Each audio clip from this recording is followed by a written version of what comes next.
I think the greatest challenge we just talked about is the ability to educate all children throughout this district in a quality manner, to make sure that all the children have access to an excellent education.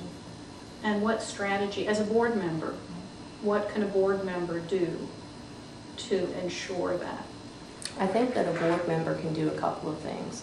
They can work with the superintendent to make sure that our practices in terms of recruiting, retention, and professional development for teachers creates an environment where teachers want to work, where teachers want to make Charlotte their homes and their education their livelihood in this community.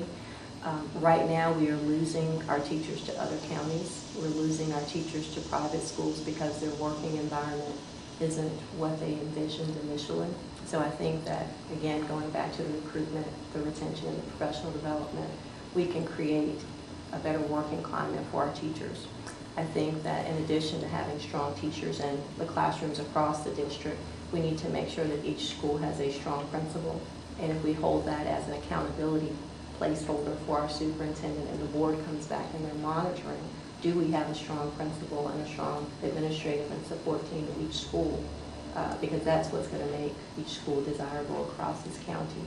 The other thing that the board can do is work with the superintendent to make sure that we have a number of programming opportunities for children to make sure that they're learning in the fashion that best meets their needs, to make sure that they have the opportunity that they and their family feel will be the best learning environment, whether it's a traditional education, whether it's a Montessori education, whether it's a vocational program. And we actually have a pretty significant gap in our vocational education opportunities in Charlotte. There are many other communities that have programs that are much broader, much,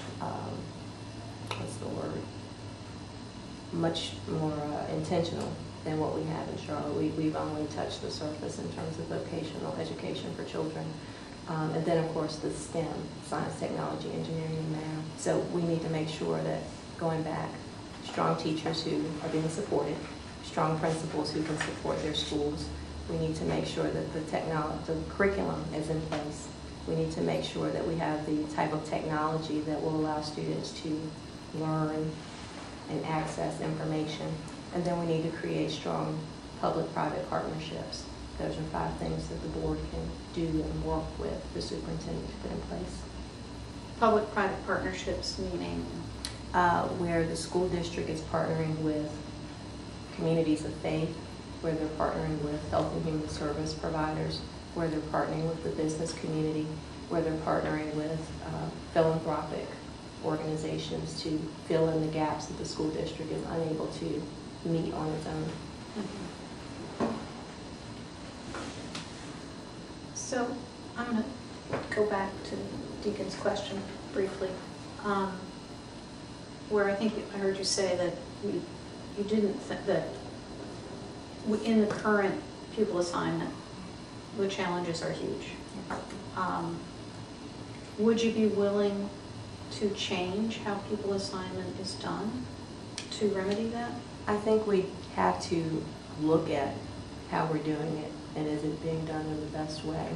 I think what we've done over the last couple of years, particularly since the Capaccioni case, has really been a band-aiding approach for this community. We have not really taken the opportunity to look at assignment wholesale. I think part of that is a political will. I think part of that is it's just a complex thing to do. And have we decided on the proper methodology in which to do it? If you could wave a magic wand, how would you do it? I don't know that waving a magic wand will do it, quite frankly. I think it's going to take a very thoughtful approach. I think we will have to look at what other communities have done.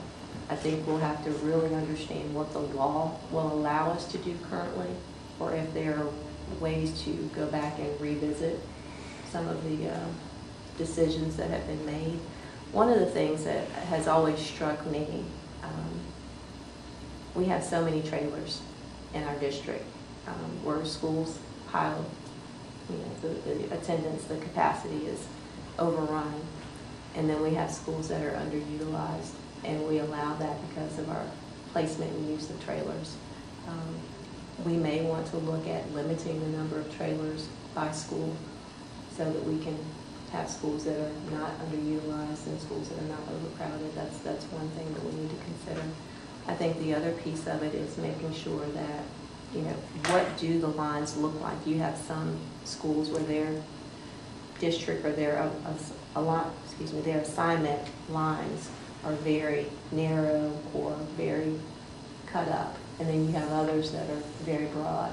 So we have to go back and look at that. Are you willing to champion that? I think that it is something that needs a champion, and it's something that I think needs to happen. We need to examine it.